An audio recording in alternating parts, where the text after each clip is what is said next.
오늘의 말씀의 제목은 핑계하지 못할지니라. 모든 믿는 사람을 구원하는 하나님의 능력이 복음입니다. 복음 속에 하나님의 의가 나타나서 믿는 모든 사람을 살게 하십니다. 세번역 성경 로마서 1장 16절에서 17절까지 보겠습니다. 나는 복음을 부끄러워하지 않습니다. 이 복음은 유대 사람을 비롯하여 그리스 사람에게 이르기까지 모든 믿는 사람을 구원하는 하나님의 능력입니다. 하나님의 의가 복음 속에 나타납니다. 이 일은 오로지 믿음에 근거하여 일어납니다. 이것은 성경에 기록된 바 의인은 믿음으로 살 것이다 하는 것과 같습니다. 바울은 복음에 하나님의 의가 나타나야 하는 이유를 변증하기 위해서 오늘 설교 본문에 해당하는 1장 18절서부터 해서 3장 20절까지 죄에 대해서 말합니다. 다시 말해 하나님의 의를 이해하기 위해서는 우리가 죄에 대한 것들을 알아야 합니다. 죄에 대한 걸 알을 때 하나님의 의를 알고 하나님의 의에 대해서 구원에 대한 하나님의 능력이라는 것도 우리가 이해할 수 있습니다. 이러한 관계로 하나님의 의를 말씀에 대한 얘기가 잠깐 언급되다가 3장 20절까지 계속해서 죄에 대한 얘기를 하는데 지금 우리가 읽은 성경 본문은 하나님을 하나님 이제 구분을 하는 게 유대인과 그다음에 그러니까 하나님의 백성이라고 자부했던 그 유대 사람들, 유대인들과 그다음에 이방인들, 여기서는 그리스 사람 뭐 이렇게 말하는데 이 모든 사람들을 분리해가지고 그 통칭해서 사람들, 세상 사람들 이렇게 얘기할 수 있습니다. 그런데 여기에 지금 본문에 나오는 거는 하나님을 알지 못하는 세상 사람들이 어떻게 죄에 대해서 반응하면서 죄를 짓고 살고 있는지에 대한 죄 문제를 바울은 거론하고 있고 또 이제 2장에 가면 유대인들 하나님의 백성이라고 하는 그 자들도 여전히 그 하나님 말씀 율법을 가지고 말씀을 지키면서 산다라고 자부하지만 여전히 그것 자체가 율법 자체가 그들은 우상 숭배하는 것처럼 그렇게 섬기게 되는 바람에 그들조차도 그 죄 가운데서 그 죄를 어떻게 해결할 수 없는 존재로 살아간다라는 것들을 바울이 하나님의 의를 말하기 위해서 그 전제로 그런 이야기들을 해나갑니다. 오늘은 우리가 성경 본문 속에 나와 있는 내용들은 하나님을 알지 못하는 자들이 이렇게 죄 가운데 살아가는 죄의 모습, 그들의 본성, 본 모습 이런 것들을 언급하면서 이야기를 해나갑니다. 그러나 핑계하지 못할지니라는 이 말씀 제목처럼 하나님은 어디에서나 당신을 감추지 아니하시고 온 우주 만물을 창조하신 분이기 때문에 당신이 창조하신 모든 삶을 속에서 하나님이 당신을 드러내 보이시기 때문에 바울은 그래서 하나님을 알지 못해서 우리는 그런 죄를 졌어라고 말하는 것들 핑계할 수 없다라고 이렇게 얘기를 합니다. 그 이야기들을 한번 쭉 훑어 내려가 보겠습니다. 죄로 죽을 수밖에 없는 인간이 살아날 길이 하나님의 의로 말미암아 예수 그리스도를 통하여 열렸다라고 성경은 말하고 있습니다. 그리고 우리는 이것을 믿습니다. 이 구원에 대한 구원이며 복음인데 이 복음을 전한 것을 우리의 믿음으로 받아들이고 우리는 그걸 믿고 있는 것입니다. 구원은 인간이 죄인이라는 인식에서 시작할 수 있는 복음의 핵심 단어입니다. 그러니까 죄라는 것들에 대한 인식이 없이는 구원에 대한 것들을 제대로 알지 못하고 받아들일 수 없는 거죠.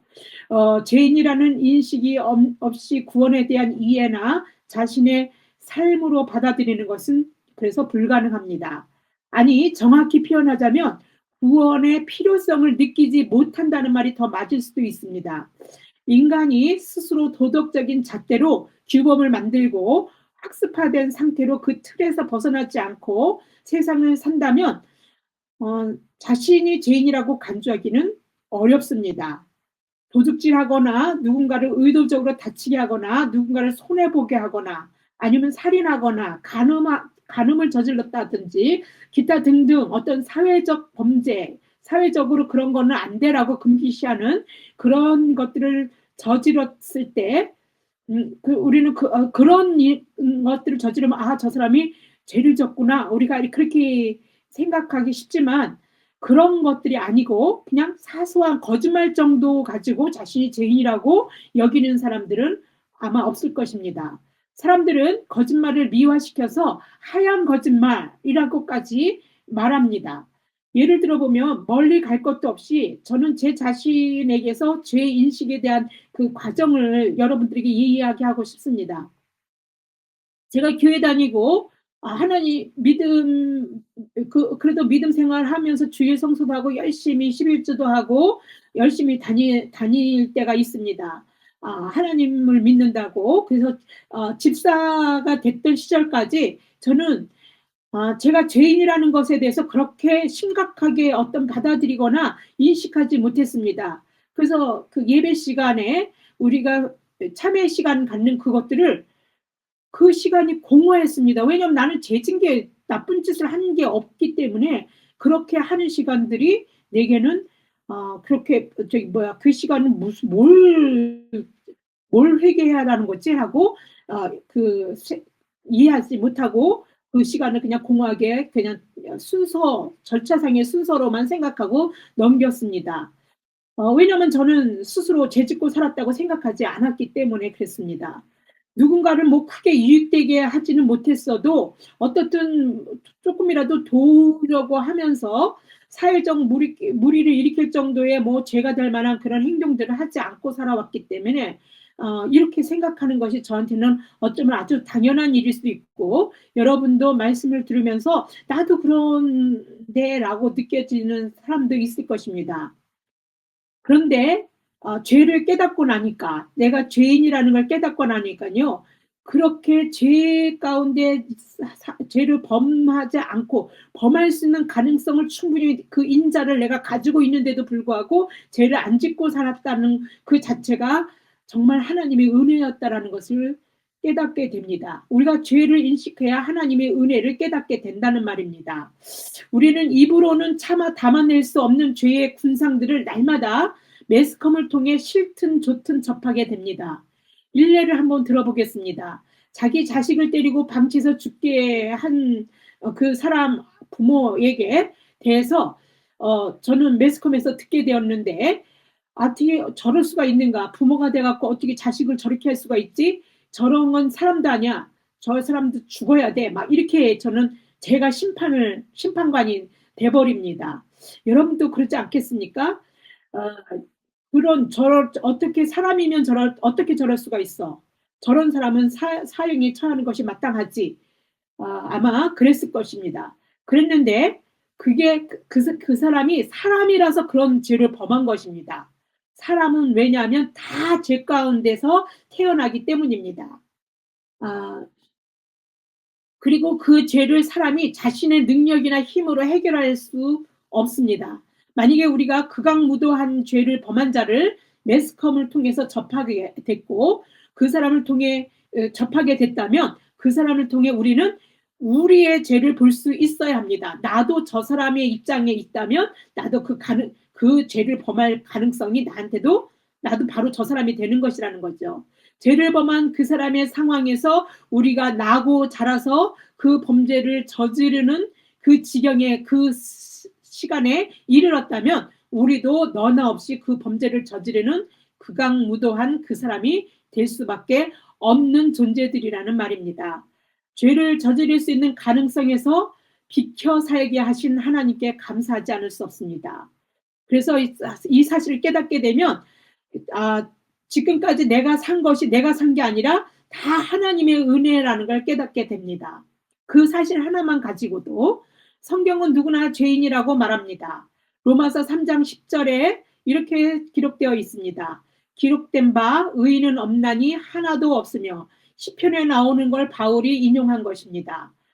시편에서 그 시편 기자가 의인은 없으니 하나도 없다라고 얘기했습니다. 바울도 그 사실을 그 자신이 죄인인 것들을 너무도 하나님을 만나게 되면 우리는 죄를 깨달을 수밖에 없는데 그걸 깨달은 그 바울에게서 이 말을 갖다 쓴 것입니다. 사람은 예외 없이 다 죄를 가지고 태어나는 존재라는 것을 깨닫게 된 다윗은 이렇게 탄식합니다. 시편 51편 5절입니다. 내가 죄악 중에 출생하였으며 어머니가 죄 중에서 나를 잉태하였나이다. 네, 인간의 본 모습과 마주한 자의 탄식인 것입니다. 다윗은 하나님과 마음이 합한 자라는 칭찬을 하나님으로부터 들은 사람입니다. 하나님의 마음을 잘 알고 하나님의 뜻에 순종하며 살았다는 뜻입니다. 하나님에게 인정을 받았다는 뜻이죠. 우리가 하나님의 말씀을 깨닫고 그 말씀을 통해서 하나님과 깊은 교제 가운데 들어가게 되면 제일 먼저 깨닫고 보게 되는 것이 하나님이 아닙니다. 바로 우리 자신들의 모습입니다.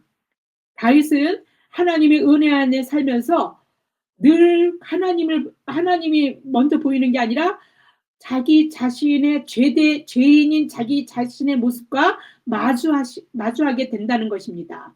그리고 이와 같은 탄식이 지금 시편에서 말한 것 같은 어머니가 죄 중에서 나를 잉태한 나는 죄를 가지고 태어난 자다.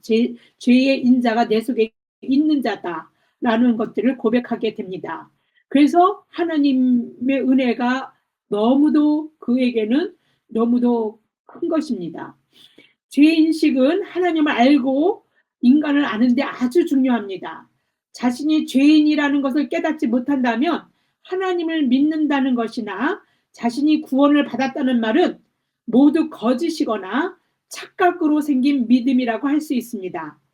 하나님의 말씀인 성경은 인간이 죄인으로서 하나님으로부터 분리된 존재라고 말합니다. 하나님의 사랑의 대상으로 하나님의 형상을 따라 하나님과 교제하며 하나님과 함께 하도록 지음받은 인간이 죄로 인해 하나님과 함께 할 수 없는 존재가 되었다는 뜻입니다. 존재의 목적이 하나님과 함께 하도록 지음받은 인간에게 하나님과의 분리는 곧 죽음입니다. 그래서 죄의 싹은 사망이라 이렇게 얘기하는데 그 같은 말이겠죠. 하나님이 우리 인간과 어떻게 화목할 수 있는가? 다시 말해서 하나님만이 하실 수 있는 이 구원의 문제, 구원을 인간이 어떻게 이룰 수 있을까? 어떻게 해서 구원받을 수 있을까에 대해서 바울은 죄성에 대한 현상과 결과들을 말하면서 그것이 하나님의 의로 우리는 의로워질 수가 있는 건데 하나님의 의에 대한 이해를 하기 위해서 죄와 죄의 현상들, 그 결과들 이런 것들을 언급하면서 그것도 하나님을 아는 백성들과 그렇지 않은 백성들의 그 현상들을 나열하면서 우리들이 하나님의 의로 나갈 수 있도록 그렇게 말씀을 전개하고 있습니다. 왜냐하면 하나님은 의로우셔서 불의로 진리를 막는 사람들의 모든 경건하지 않음과 불의를 용납하지 않으실 뿐만 아니라 진노하심으로 심판하시는 분이시기 때문입니다. 로마서 1장 18절입니다. 하나님의 진노가 불의를 진리를 막는 사람들의 모든 경건하지 않음과 불의에 대하여 하늘로부터 나타나느니 하나님이 불의하지 않은 것, 죄에 대한 것들을 심판하신다는 뜻입니다. 하나님을 알거나 인식한다면 사람들은 죄를 지을 수 있는 존재이긴 하지만 죄를 두려워하거나 멀리하게 됩니다. 벌 받을까 봐. 하나님이 죄를 심판하신다는 것을 본능적으로 알기 때문에 그렇습니다. 사람이 나쁜 일을 하면 하나님을 믿지 않는 사람도 너 그렇게 하면 하나님께 벌 받아 라고 말합니다. 하나님과 죄로 인해 분리된 존재로 세상에 살더라도 하나님과 함께하는 존재로 창조된 인간 안에는 하나님을 더듬어 찾는 본성이 있습니다. 이것을 루터는 신의식이라고 했습니다. 바울은 아덴에서 알지 못하는 신에게라고 새긴 단을 보고 아덴 사람들에게 그 알지 못하는 신이 누구인지 그 신은 바로 하나님인데 그래서 하나님에 대해서 그걸 계기로 하나님에 대한 이야기를 그들에게 전해줍니다. 사도행전 17장 22절에서 25절까지 보겠습니다. 바울이 아레오바고 가운데 서서 말하되 아덴 사람들아 너희를 보니 범사에 종교심이 많도다. 내가 두루 다니며 너희가 위하는 것들을 보다가 알지 못하는 신에게라고 새긴 단도 보았으니 그런즉 너희가 알지 못하고 위하는 그것을 내가 너희에게 알게 하리라. 우주와 그 가운데 있는 만물을 지으시는 하나님께서는 천지의 주제시니 손으로 지은 전에 계시지 아니하고 또 무엇이 부족한 것처럼 사람의 손으로 섬김을 받으시는 것이 아니니 이는 만민에게 생명과 호흡과 만물을 친히 주시는 이심이라. 우리의 존재는요, 하나님으로부터 창조된 존재들이고, 하나님, 우리 스스로가 존재하는 자들이 아닙니다. 비록 하나님은 이미 사람들이 하나님을 알만한 것들을 만물 속에 드러내 보이셨다고 오늘 본문에서 말하고 있습니다. 그래서 사람이 죄를 지었을 때, 하나님을 알지 못해서 그랬다라고 핑계가 될 수 없다라고 바울은 말하고 있습니다. 로마서 1장 18절에서 20절을 보겠습니다. 하나님의 진노가 불의로 진리를 막는 사람들의 모든 경건하지 않음과 불의에 대하여 하늘로부터 나타나나니 이는 하나님을 알만한 것이 그들 속에 보임이라. 하나님께서 이를 그들에게 보이셨느니라. 창세로부터 그의 보이지 아니한 것들 곧 그의 영원하신 능력과 신성이 그가 만드신 만물에 분명히 보여 알려졌나니 그러므로 그들이 핑계하지 못할지니라. 하나님이 진노에서요, 진노에 해당하는 헬라어 오르게는요, 일반적으로 인간의 노한 감정을 뜻합니다. 그렇지만 단순히 감정적인 화를 표현했다라고 볼 수는 없습니다. 일반적인 사람들이 만들어낸 모든 신들은요, 변덕도 심하고 사람의 감정들이 그 신들 속에서 이입되어서 막 그 감정들을 드러내려고 하는데 하나님의 이 노했다, 진노, 화가 났다 이런 말을 표현하는 것은요. 사실 인간의 감정적인 걸 하나님한테 이렇게 넣어서 한 것이라고 볼 수 없습니다. 거룩하신 하나님이 죄에 대해서 묵과할 수 없다라는 없기에 그걸 갖다가 필연적으로 그 인간의 감정을 가지고 표현해낼 수 있는 것들로 그 하나님의 감정, 마음을 표현하려고 하다 보니 하나님의 진노, 화 이런 걸로 표현한 것입니다. 하나님은 당신의 존재와 본질에 대해 모든 사람에게 피조된 자연 세계에 이렇게 드러내 보이셨습니다. 계시하셨습니다. 이것을 자연 계시라고 합니다. 그래서 우리가 자연을 보면 뭐 멋진 노을 풍경을 보더라도 야, 저런 노을을 좀 만드신 분이 누구실까? 자, 하나님이 참 그 숨쉬는 신묘막측하다. 뭐 이렇게 우리는 그렇게 하나님 알지 못하는 사람도 하나님이라는 말을 내뱉기도 합니다. 그런 인간이 만들어낼 수 없는 모든 자연 현상 속에서 그들은 하나님을 느낄 수 있다라는 것입니다. 그런데 자연 계시만 있는 것은 아닙니다. 성경을 통해서 하나님은 당신을 계시하셨습니다. 말씀으로 계시하셨는데 이것을 특별 계시라고 합니다. 말씀을 통해서 특별 계시로 당신을 드러낸 그 하나님을 우리는 말씀을 읽어나가는 중에 만날 수 있습니다. 우리는 늘 하나님의 말씀을 대하다가 그렇게 하나님을 만나시는 저와 여러분이 되기를 축원합니다. 로마서 1장 21절에서 31절까지 사람들이 진리를 막은 일과 그것의 결과들이 이런 식으로 표현됩니다. 3번이나 그들이 못못으로 바꾸었다. 그리고 하나님은 그들을 내버려 두셨다. 이런 식으로 반복해서 나옵니다.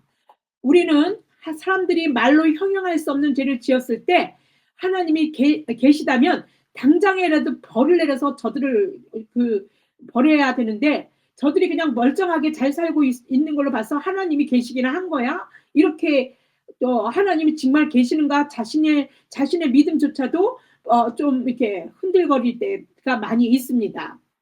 하나님이 즉각적으로 벌을 내리시기도 사실은 하십니다. 그 내용이 우리는 사도행전에서 볼 수 있습니다. 사도행전에서 아나니아와 삽비라 부부가 자신의 재산을 팔아서 은닉하고 팔은 돈을 갖다가 일부는 감추고 그 팔은 돈이 전부라고 이렇게 속이면서 그 베드로 앞에 내놨을 때 그 일 자체가 성령을 속인 것이라서 그 자리에서 죽게 됩니다. 그 자리에서 즉각적으로 죽게 됩니다. 사도행전 5장 1절에서 5절 그 내용을 좀 보겠습니다. 아나니아라 하는 사람이 그의 아내 삽비라와 더불어 소유를 팔아 그 값에서 얼마를 감춤해 그 아내도 알더라. 얼마만 가져다가 사도들이 발 앞에 두니 베드로가 이르되 아나니아야 어찌하여 사탄이 내 마음에 가득하여 내가 성령을 속이고 땅값 얼마를 감추었느냐. 땅이 그대로 있을 때에는 내 땅이 아니며 판 후에도 내 마음대로 할 수 없더냐. 어찌하여 이 일을 내 마음에 두었느냐. 사람에게 거짓말한 것이 아니요 하나님께로다. 아나니아가 이 말을 듣고 엎드러져 혼이 떠나니 이 일을 듣는 사람이 다 크게 두려워하더라.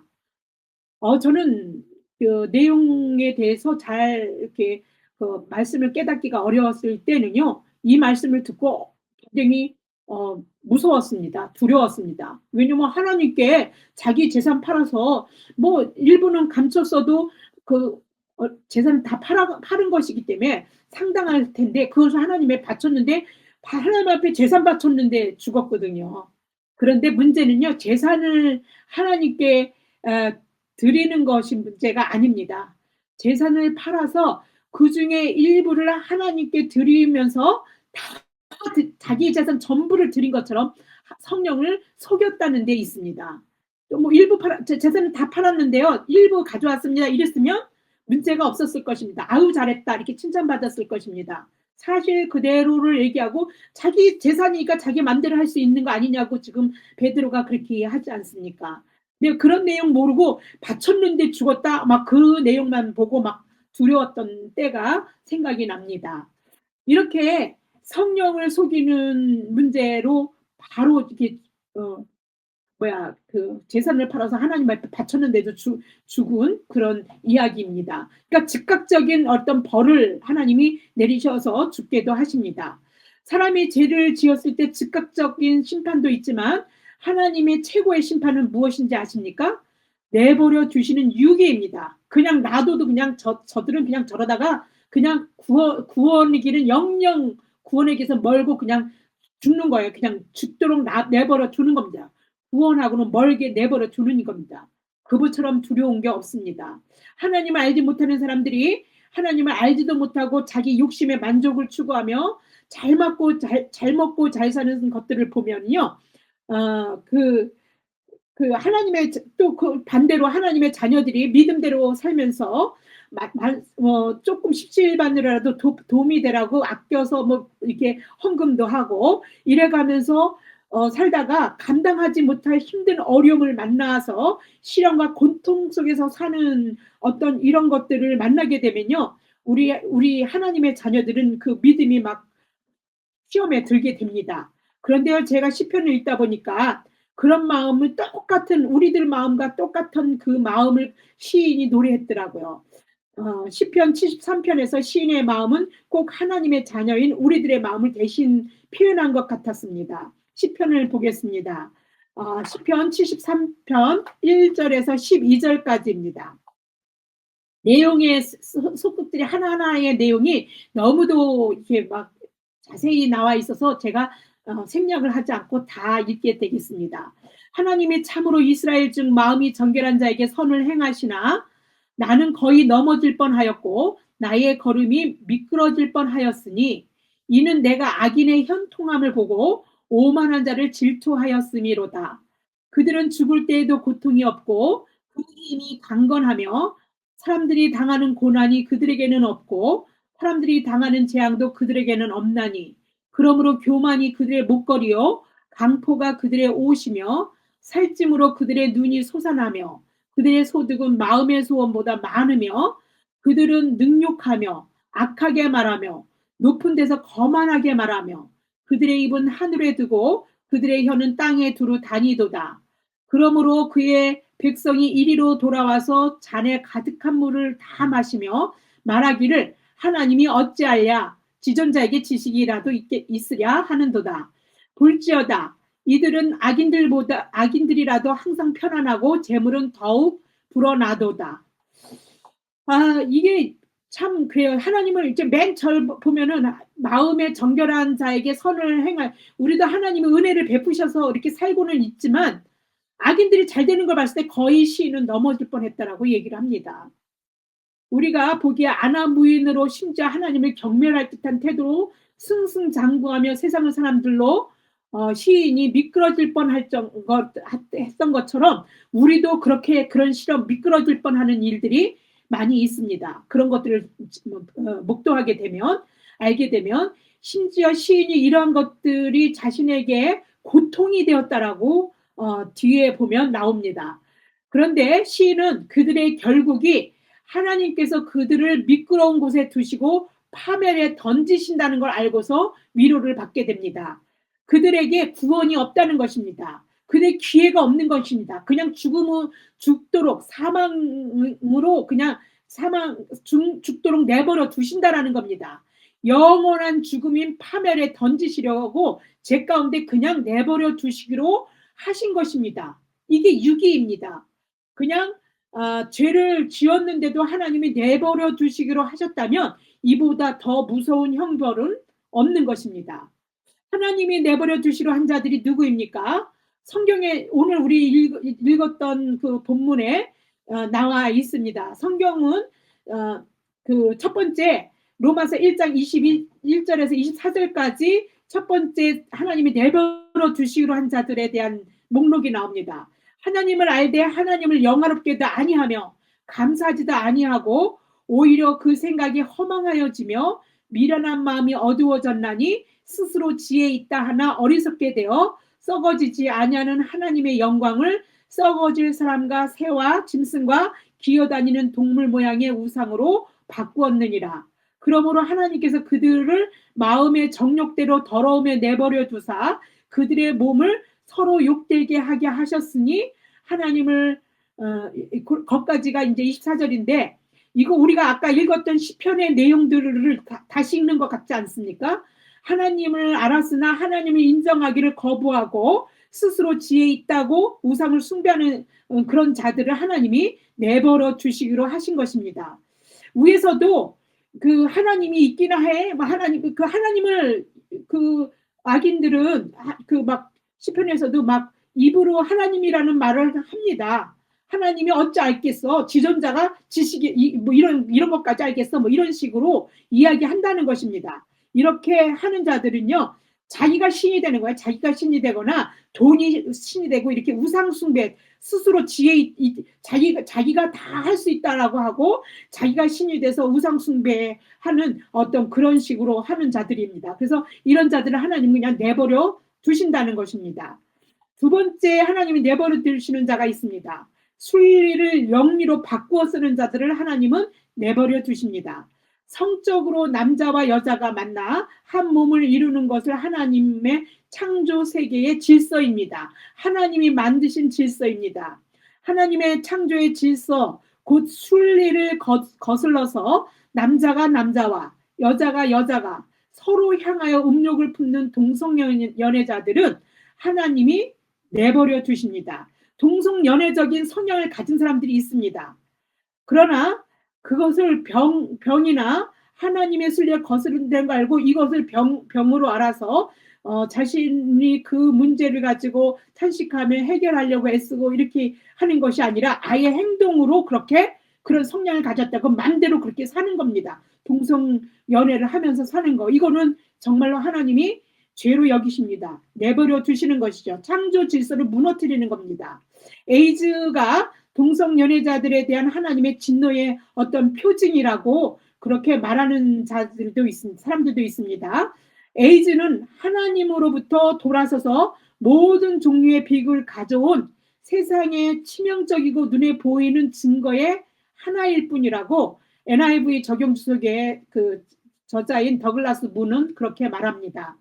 네, 그러니까 우리가 에이즈 자체 그거는요, 그냥 하나님이 그런 증거로 그 진노의 표징의 하나의 증거일 뿐이지 그것이 다 그 모든 이게 동성연애자 다 쓸어버리는 거가 아니라는 거예요. 어떤 자는 에이즈에 안 걸렸어도 다른 상태로 진노의 대상이 에이즈 그 동성연애자지만 다르게 죽을 수도 있습니다. 뭐 교통사고로 죽는다든지 구원을 받지 못하고 그냥 그러다가 그냥 죄 가운데서 죽을 수도 있는 거니까요. 그래서 에이즈라는 것도 동성연애자들이 이렇게 하나님이 진노하심의 표 중에 하나 정도로 라고 이렇게 얘기합니다. 세 번째, 하나님을 마음에 두기 싫어하는 자를 하나님은요 그냥 내버려 두십니다. 로마서 1장 28절입니다. 또한 그들이 마음에 하나님 두기를 싫어하며 하나님께서 그들을 상실한 마음대로 내버려 두사 합당하지 못한 일을 하게 하셨으니, 여기서 상실한 마음대로에 해당하는 헬라어 에이스 아드키몬눈은 무가치한 이성대로, 그러니까 가치 없이 근데 자신의 이성, 자신의 생각대로 이렇게 하는 거예요. 그래서 NIV 성경은 이걸 패역한 마음으로라고 번역을 했고요.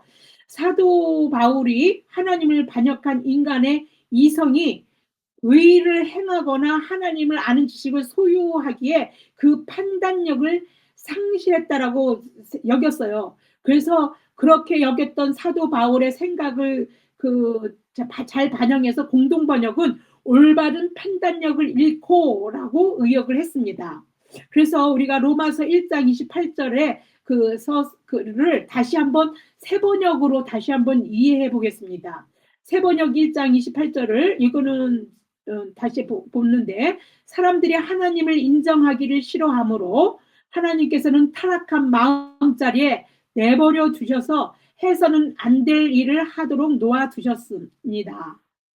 네, 하나님이 하도록 놓아두신 해서는 안 될 일이 이제 로마서 1장 29절에서 31절까지 쭉 나열됩니다. 우리가 하나님이 그냥 놔둔 거예요. 그냥 유기시키는데 해서는 안 될 일을 하는 그 유기된 자들의 죄가 무엇인지 한번 보겠습니다. 곧 모든 불의, 추악, 탐욕, 악의가 가득한 자요, 시기, 살인, 분쟁, 사기, 악독이 가득한 자요, 수근수근하는 자요, 비방하는 자요, 하나님께서 미워하시는 자요, 능욕하는 자요, 교만한 자요, 자랑하는 자요, 악을 도모하는 자요, 부모를 거역하는 자요, 우매한 자요, 배약하는 자요, 무정한 자요, 무자비한 자라. 바울이 세상에 존재하는 모든 죄를 열거한 것도 아닌데, 열거된 죄의 종목에는요 일상에서 그냥 무심코라도 지었을 법한 그런 죄들이 언급됩니다. 그래서 저는 마음에 찔렸습니다. 심각한 죄가 아닐지라도 대수롭게 여길 수 있는 그런 것들도 하나님의 진노를 사기에 충분했다라는 것입니다. 그래서 우리가 죄는 그 모양만으로도 우리는 가까이 해서는 안 되는 것입니다. 그 열거된 이런 일을 행한다는 하나님이 어떻게 해요? 죽어야 마땅한 자라고 정하셨다고 그랬습니다. 사도 바울은 이제 이런 식으로 이제 기소를 하는 거죠. 이러면서 자신들만 죄를 짓는 게 아니라 또 하나의 죄를 말하는데, 이런 죄를 짓는 게 자신들만 짓는 게 아니라 이런 죄를 저지른 자들을 두둔을 하는 자들이 더 심각한 거라고 기소를 내용을 밝히고 있습니다. 머레이는 이런 내용을 갖다가 이렇게 말합니다. 우리는 우리 자신을 파멸시키는 경향이 있을 뿐 아니라 우리가 알기에 잘못된 것을 행하는 다른 사람을 부추긴다. 로마서 3장 20절까지 하나님의 말씀을 이제 받은 자들의 이거는 지금까지 오늘의 말씀의 내용은 하나님을 알지 못하는 자들이 하나님을 알지 못한다라고 핑계 대지 못한다라는 죄의 현상들, 죄에 대한 이야기들을 했습니다. 이제 하나님을 아는데도 우리가 죄 가운데 살 수밖에 없는 존재라는 것들을 이제 3장 20절까지 이제 다음에 나오게 됩니다. 그래서 이런 율법을 잘 지키고 사는 그 유대인이나 헬라인이나 인간은요, 아무리 잘 지키고 살아도 하나님을 안다고 하더라도 너나 없이 다 어떻게 하는 거예요? 누구나 다 죄 아래 살고 있다라는 거 주장하는 것이 지금 바울의 이야기입니다. 그 죄 아래 살아서 이 죄의 문제를 인간 스스로가 해결할 수 없습니다. 율법도 이제 우리가 이제 유대인의 그 율법을 유대인이 그 신처럼 받들고 모시고 하나님 말씀을 꼭 지키고 살아야 됐다라고 붙들고 사는 그 율법도 무익한 겁니다. 성수주일, 주일마다 꼬박꼬박 지키고 교회 나가는 거, 11조, 봉사 등등 이런 것들이 죄의 문제를 조금도 해결할 수 없습니다. 죄를 조금도 덜어낼 수가 없는 것입니다. 의로서만이 죄를 해결할 수 있습니다. 그래서 죄의 현상들, 죄의 문제들을 적나라하게 지금 드러내고 있는 겁니다. 하나님의 의를 설명하기 위해서. 그래서 오늘 우리가 이 말씀을 통해서 우리가 죄를 보고 자신이 죄인인 것들을 깨닫는 그런 시간이 돼야 하나님의 은혜를 그 안에 받아들일 수가 있는 것입니다. 성령의 이거는 이성으로 합리적인 거, 논리적인 거 이런 걸로 우리가 깨달아질 수 없습니다. 동정녀 마리아에게서 그 하나님 아들 예수 그리스도가 탄생하신 일이 이해가 됩니까? 이해가 되지 않습니다. 이해로 하나님은 이해로 믿을 수 있는 것이 아닙니다. 믿음은요 보이지 않는 것의 실상이라고 그랬습니다. 그죠? 그리고 우리가 보이지 않는 것들에 대해서 그 사실을 그 있는 사실로 받아들이고 믿어지는 것이 믿음입니다. 그런데 우리가 믿는 믿음에 대해서 참 어렵지만 바울은 막연히 믿는 게 아니라 이 믿음들이 어떻게 우리 가운데 오게 되고 우리가 받아들여서 어떻게 구원받는지를 잘 설명하기 위해서 로마에서에서 이렇게 엄청난 정말 주옥 같은 이 말씀들을 담아내고 있는 것입니다. 그래서 여러분들이 로마서를 읽으면서 죄에 대해서 오늘 말씀 속에서는 내가 죄인이라서 하나님이 구원하신 것이 얼마나 감사한 것들을 깨달을 수 있는 이 시간이 되기를 원합니다. 바울은 아마도 그것을 원해서 이 로마서에서 지금 죄에 대해서 계속 언급하고 있는 것이라고 볼 수 있습니다. 세번역 그 바울이 하나님의 의에 대해서 이제 변증해 나가는데 우리가 그 이야기를 세번역 성경으로 보고 그리고 이제 말씀을 마치겠습니다. 세번역 성경 로마서 3장 19절에서 22절입니다. 율법에 있는 모든 말씀이 율법 아래 사는 사람에게 말한 것임을 우리는 압니다. 그것은 그러니까 하나님을 믿는 자들이죠. 하나님이 믿는 자들이 그 율법을 잘 지키면서 율법 속에서 율법을 지켜야 하나님을 잘 믿는 거라고 생각하고 살고 있다는 걸 우리는 압니다라고 지금 바울이 말하는 겁니다. 그것은 모든 입을 막고 온 세상을 하나님 앞에서 유죄로 드러내려는 것입니다. 그러므로 율법의 행위로는 하나님 앞에서 의롭다라고 인정받을 사람이 아무도 없습니다. 율법으로는 죄를 인식할 뿐입니다. 그러나 이제는 율법과는 상관없이 하나님의 의가 나타났습니다. 네, 이 굉장히 중요한 거예요. 하나님 의를 설명하기 위해서 죄에 대한 얘기를 하는데 율법으로도 죄의 문제를 해결할 수 없다라고 지금 얘기한 겁니다. 하나님의 의가 나타났습니다. 그것은 율법과 예언자들이 증언한 것입니다. 이 율법과 예언자라는 말이 들어갔다는 건요. 구약 성경 전체를 이야기하는 겁니다. 구약 성경에서 이 이야기를 다 증언했다라는 얘기입니다. 그런데 하나님의 의는 예수 그리스도를 믿는 믿음을 통하여 오는 것인데 모든 믿는 사람에게 그것이 다 미쳐진다는 겁니다. 하나도 믿는 사람에게는 그 구원이 다 믿음을 통해서 다 구원이 이루어진다는 것이죠. 거기에는 아무 차별이 없습니다. 네, 기도하겠습니다. 참 좋으신 하나님 아버지 감사합니다. 우리가 죄인임을 깨닫게 하시고 죄의 싹은 사망이라고 했는데 죽음에서 생명으로 우리를 옮겨주신 아버지 하나님께 감사와 찬양을 올려드립니다. 우리의 죄의 문제를 해결하시고 구원하시려고 그 독생자 예수 그리스도를 아끼지 아니하시고 우리 가운데 보내주셔서 하나님이 참 사랑이심을 확증해 주셨습니다. 이 놀라운 사실에 하나님 앞에 다시 한번 감사를 드립니다. 크신 사랑에 반응해서 구원받은 삶을 저 하늘에서뿐만 아니라 이 다음에 천국 가서 그냥 구원받는 삶을 사는 게 아니라 이 땅에서도 그 천국을 누리면서 하나님께 영광을 올려드리는 그런 존재로 하나님의 기쁨이 되는 우리가 되도록 성령이 우리 가운데 내주하셔서 우리를 주장하시고 우리를 인도하여 주시옵소서. 이 모든 말씀 우리 주 예수 그리스도 이름 받들어 감사하며 기도드립니다.